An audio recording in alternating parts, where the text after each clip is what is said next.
বাংলাদেশি মুসলমান তাড়াতাড়ি বাংলা ছাড়ো,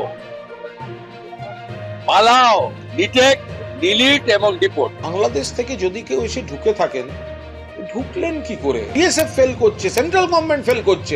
এসআইআর এর আবহে বিধানসভা ভোটের আগে অন্যতম প্রধান ইস্যু হয়ে উঠেছে অনুপ্রবেশ। শুক্রবারও এ নিয়ে সরব হন প্রধানমন্ত্রী। आज देश की एकता और आंतरिक सुरक्षा को बहुत बड़ा खतरा घुसपैठियों से भी है। हम भारत में रह रहे हर घुसपैठियों को बाहर निकाल करके ही रहेंगे।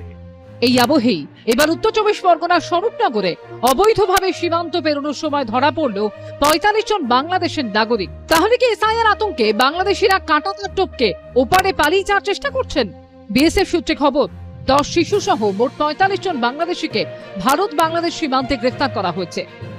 বিএসএফ এর ১৪৩ নম্বর ব্যাটালিয়নের জওয়ানরা তাদেরকে স্বরূপনগর থানার পুলিশের হাতে তুলে দেয়। এর আগে নিউ মার্কেট ফাঁকা করে দিয়েছিলাম, হাজার হাজার পালিয়েছে। আগামী ২-৩ দিনের মধ্যে ফাঁকা হয়ে যান। যে পথ দিয়ে ঢুকেছেন কাঁটাতারের ভাড়া নেই, ওই ফাঁকা পথ দিয়ে ফিরে যান। না ফিরে গেলে অমিত শাহজি যা বলেছে তাই হবে, ডিটেক্ট, ডিলিট এবং ডিপোর্ট। বাংলাদেশ থেকে লোক ঢুকলো কি করে? আর অবৈধ অনুপ্রবেশ আগে শুভেন্দুবাবু ঠিক করে নিন।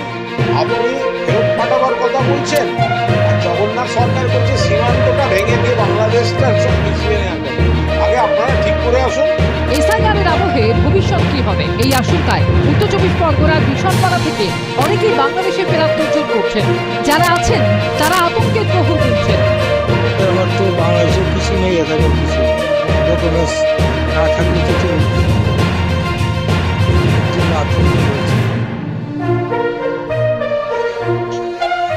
না কিছু নেই। আমার এই 2006 লাইসেন্স আছে, লাইসেন্সের পরে তারপরে সব করেছে। আমাদের জন্মে আমার ডকুমেন্ট চেক করলে আমার কোথাও যেতে হবে না। বাবা মা সব বাংলাদেশি, ওদের কোনো ডকুমেন্টস নেই। 2002 সালের কোনো ডকুমেন্টস নেই। আমাদের আছে 94-92 সালের থেকে জন্ম সার্টিফিকেট, পঞ্চায়েতে জন্ম সার্টিফিকেট আছে। স্বরূপনগর থেকে গ্রেফতার বাংলাদেশিদের শনিবার বসিরহাট মহকুমা আদালতে পেশ করা হয়। তাদের জেল হেফাজতের নির্দেশ দেয় আদালত। সমীরণ পাল, ঋত্বিক প্রধান ও ঐশী মুখোপাধ্যায় রিপোর্ট, এবিপি আনন্দ। বাংলাদেশি মুসলমান তাড়াতাড়ি বাংলা ছাড়ো, পালাও, ডিটেক্ট, ডিলিট এবং ডিপোর্ট। কেউ এসে ঢুকে থাকেন, ঢুকলেন কি করে? বিএসএফ ফেল করছে, সেন্ট্রাল গভর্নমেন্ট ফেল করছে।